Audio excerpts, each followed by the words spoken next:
जय लक्ष्मी माता। हे लक्ष्मी मैया, आज धनतेरस का त्योहार है। मैं दिए बेचने जा रही हूँ, मुझ पर कृपा करना कि दिए बिक जाएं। माँ, मैं भी आपके साथ चलूं? ठीक है, तू भी साथ चल ले। तेरे बाबा को दवाई दे दूं, फिर हम चलते हैं। मोहन एक कुम्हार था। वो मिट्टी के बर्तन और दिए बनाकर बाजार में बेचता था। दिवाली के दिनों में उसकी अच्छी कमाई हो जाती थी। पर एक दिन मोहन जब दिए बेचने जा रहा था तो रास्ते में उसका एक्सीडेंट हो गया और उसकी रीढ़ की हड्डी में चोट आ गई। बेचारे गरीब लोगों के पास ऑपरेशन के लिए पैसे नहीं थे, इसलिए मोहन अब एक अपाहिज की जिंदगी ही बिता रहा था। उसकी पत्नी संगीता भी ये काम जानती थी, इसलिए उसने भी मिट्टी के घड़े और बर्तन बनाना शुरू कर दिया।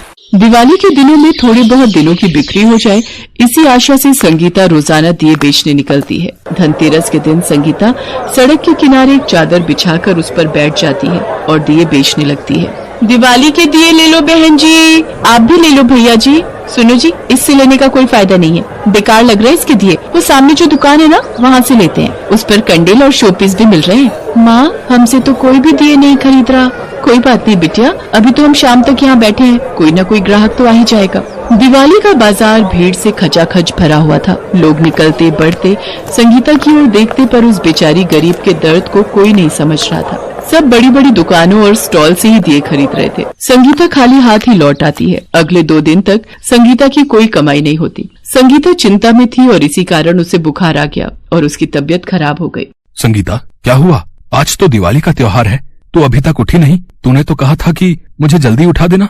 बाबा, माँ का बदन तो तप रहा है, लगता है माँ को बुखार है। क्या संगीता को बुखार है? हे ईश्वर! संगीता, ओ संगीता! पता नहीं, पूरा बदन दर्द कर रहा है और ठंड भी लग रही है। एक काम कर, मेरे पास जो दवाइयाँ हैं उसमें बुखार की दवाई रखी है, तो वो खा ले, उससे तेरा बुखार उतर जाएगा। सोच रही थी आज दिवाली का दिन है तो दियों की बिक्री हो जाएगी, पर मेरे से तो उठा ही नहीं जा रहा। माँ, तुम आराम करो, आज मैं दिए बेच आती हूँ। मैं ज्यादा दूर नहीं जाऊंगी, बस बाजार में एक कोने पर बैठकर ही दिए बेचूंगी। मुझे पता है कि तुम कहाँ बैठती हो। निशा, मेरी बच्ची तो अकेले कैसे दिए बेचेगी? मेरी बच्ची। निशा देवी लक्ष्मी की मूर्ति के आगे प्रार्थना करती है। हे लक्ष्मी माँ, माँ आपसे रोज प्रार्थना करके दिए बेचने जाती है, पर हमारे दिए कोई भी नहीं खरीदता। आज तो माँ भी बीमार है और दिवाली का दिन है, मैं अकेले ही दिए बेचने जा रही हूँ। आप मेरा साथ दोगी ना?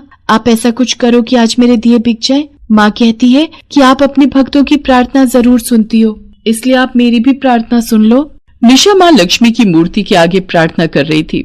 उसे प्रार्थना करते देख संगीता और मोहन दोनों की आंखों में आंसू आ जाते हैं। आज वे दोनों लाचार थे। उनके पास माँ लक्ष्मी से प्रार्थना करने के सिवा कोई रास्ता नहीं था।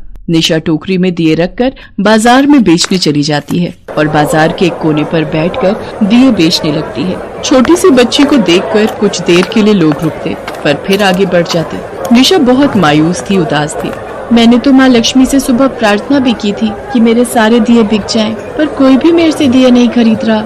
निशा की आंखें आंसुओं से भीगी हुई थी। तभी उसके पास एक बुजुर्ग व्यक्ति आता है। अरे बिटिया रानी, तू रो क्यों रही है? हो क्या गया?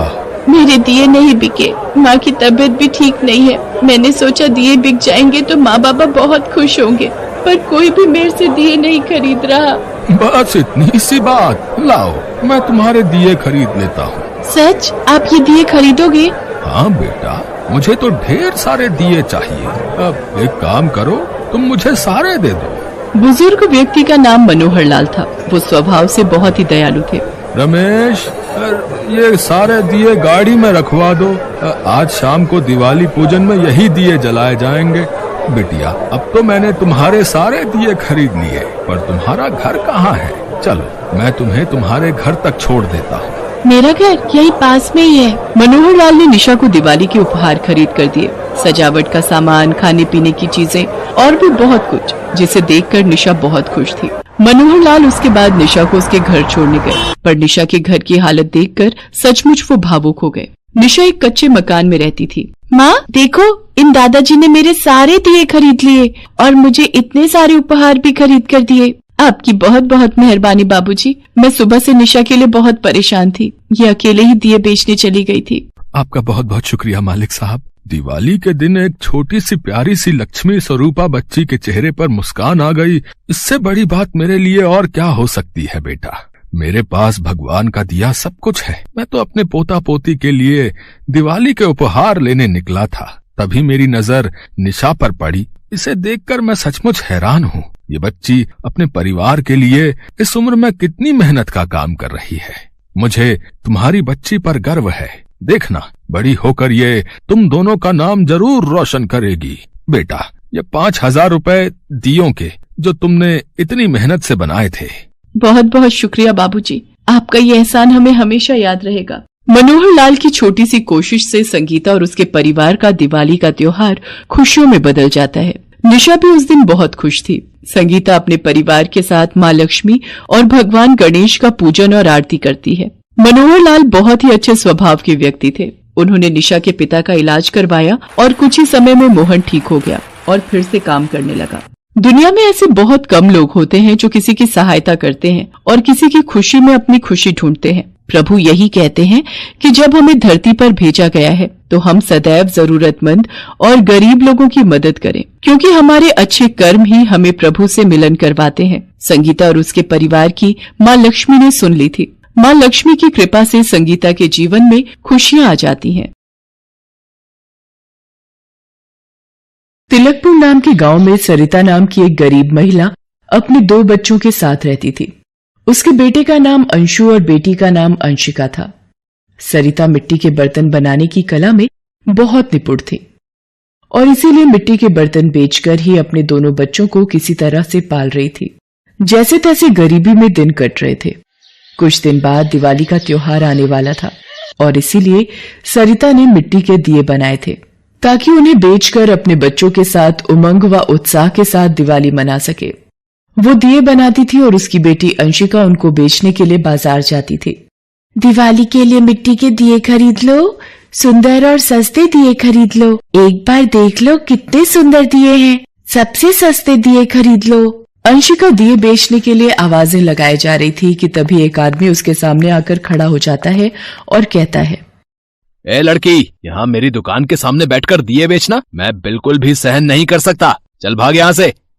न जाने कहाँ से आ जाते हैं ये लोग। भैया, मैं तो सड़क किनारे बैठकर दिए बेच रही हूँ।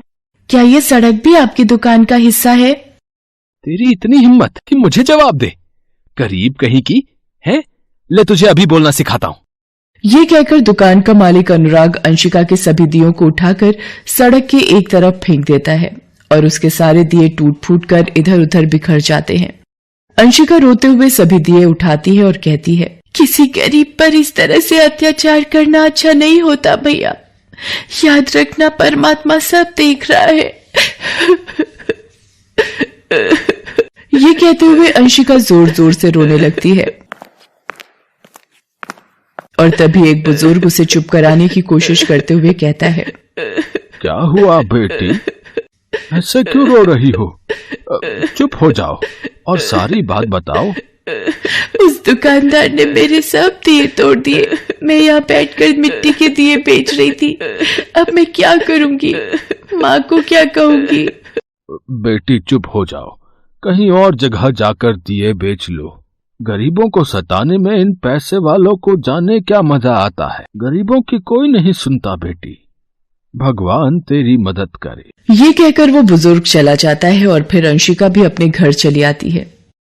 घर जाकर अंशिका जब इस घटना के बारे में अपनी माँ को बताती है तो उसकी माँ को बहुत दुख होता है और वो भी उसे समझाने लगती है, रो मत बेटी, हम गरीबों के साथ ऐसी घटना कोई नई बात नहीं है।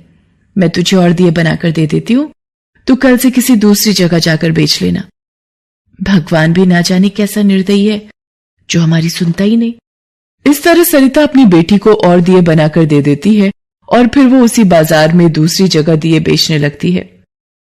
अंशिका पूरी लगन से दिए बेचती है, लेकिन शाम हो जाती है और उसके 60 रुपए के ही दिए बिक पाते हैं। आज तो शाम तक केवल 60 रुपए के ही दिए बिक पाए हैं। इस तरह तो यही लगता है कि हम दिवाली मना ही नहीं पाएंगे। इतने कम पैसों में तो 2 वक्त का खाना आना मुश्किल है, तो हम दिवाली कैसे मनाएंगे? इसी तरह कई दिन बीत जाते हैं और अंशिका दिए बेचकर कुछ खास पैसे नहीं कमा पाती। माँ देखो ना, आज दिवाली का दिन आ गया है और दिए तो बिक ही नहीं रहे। इस तरह तो लगता है कि हम दिए बेचकर कुछ खास कमाई नहीं कर पाएंगे और इस बार भी दिवाली नहीं मना पाएंगे। जो होगा देखा जाएगा। तू दिए तो बेच बेटी, हो सकता है आज कुछ ज्यादा बिक जाए। क्या पता हमारी किस्मत कब चमक जाए। तू हिम्मत मत हार। माँ के समझाने पर अंशिका को कुछ हिम्मत मिलती है और वो दिए लेकर घर से निकलने लगती है। मगर तभी उसका छोटा भाई अंशु वहां आ जाता है और दीदी, आज दिवाली है, आप मेरे लिए नए कपड़े, मिठाइयाँ और पटाखे जरूर लाना। लाओगी ना दीदी? क्यों नहीं लाऊंगी, नए कपड़े, मिठाइयाँ और थैला भरकर पटाखे लाऊंगी तेरे लिए। फिर तो मैं खूब दिवाली मनाऊंगा। उस दिन अंशिका को सारा दिन अपने छोटे भाई का चेहरा बार बार याद आता रहता है और वो उसकी इच्छा पूरी करने के लिए दिए बेचने में कुछ ज्यादा ही उत्साह दिखाती है। वो लोगों को जोर जोर से आवाज देकर बुलाने लगती है। उसका उत्साह देख लोग उसके दिए खरीदने भी आने लगते हैं। ये देख अंशिका खुश हो जाती है। आज तो कुछ अच्छी बिक्री हो रही है, हो सकता है मेरे गरीब भाई की तमन्ना पूरी हो ही जाए, आज हम दिवाली मना पाए। अंशिका पूरी उमंग और उत्साह से आवाजें लगाई जा रही होती है कि तभी एक अनोखी घटना घट जाती है। अचानक एक छोटी लड़की सड़क के बीचों बीच चली आती है और सामने से एक फुल स्पीड कार आ रही होती है। जैसे ही अंशिका की नजर उस पर पड़ती है, तुरंत दौड़कर उसे उठाने की कोशिश करती है। इस कोशिश में बच्ची तो बच जाती है, मगर अंशिका कार की चपेट में आ जाती है और फिर लोग कार वाले को घेर कर खड़े हो जाते हैं। भाई, ये सब तो उस छोटी बच्ची के एकाएक सड़क पर आ जाने से हुआ है। इसमें मेरा कोई कसूर नहीं है। मैंने तो बचाने की बहुत कोशिश की थी।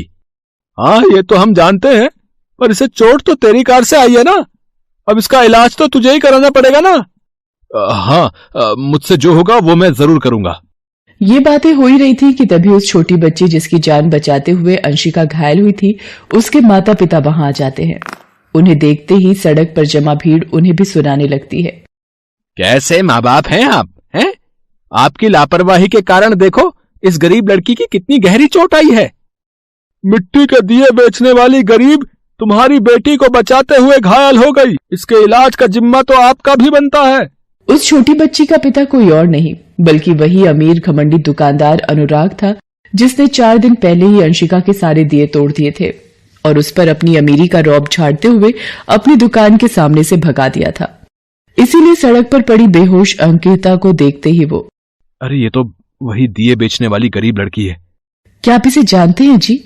नहीं, जानता तो नहीं, पर पहचानता जरूर हूं। इसने हमारी बेटी की जान बचाई है जी। इसे जल्दी से हॉस्पिटल लेकर चलिए, इसे कुछ नहीं होना चाहिए। अंजलि के ये कहने पर अनुराग अंशिका को तुरंत हॉस्पिटल लेकर जाता है। अंशिका की सड़क से हटते ही कार वाला अपनी कार को लेकर निकल जाता है और फिर भीड़ भी तितर बितर हो जाती है। उधर हॉस्पिटल का डॉक्टर अनुराग और उसकी पत्नी को बताता है कि देखिए, चिंता करने की कोई बात नहीं है। लड़की को इतनी गहरी चोट नहीं आई है। वो कुछ देर बाद होश में आ जाएगी और आप उसे घर ले जा सकते हैं। ये तो बड़ी अच्छी बात है डॉक्टर। फिर कुछ देर बाद जब अंशिका को होश आता है तो अनुराग और उसकी पत्नी अंजलि उसे पूरी बात बता देते हैं। साथ ही अनुराग अपनी 4 दिन पहले की भूल के लिए अंशिका से क्षमा याचना करने लगता है। बेटी, मुझे माफ कर देना। उस दिन मेरे कारण तुम्हारा बहुत नुकसान हुआ और मैंने तुम्हें बिना बात के दुख पहुंचाया। हाँ बेटी, हम तेरे जन्म भर आभारी रहेंगे। तुमने हम पर बहुत बड़ा एहसान किया है। मैंने तो सिर्फ अपना फर्ज निभाया है आंटी, और अब मुझे घर जाना है। क्या आप मुझे मेरे घर छोड़ सकते हैं? अंशिका के ये कहने पर अनुराग और अंजलि दोनों पति पत्नी पहले तो उसे बाजार ले जाकर दिवाली के लिए कपड़े, मिठाइयां, पटाखे आदि बहुत सारी चीजें खरीद कर देते हैं और फिर उसे उसके घर तक छोड़ने खुद जाते हैं। इस तरह गरीब परिवार की दिवाली तो हर्षोल्लास से मनती ही है, साथ ही 2 परिवारों के बीच प्रेम और अपनेपन का गहरा रिश्ता भी कायम हो जाता है।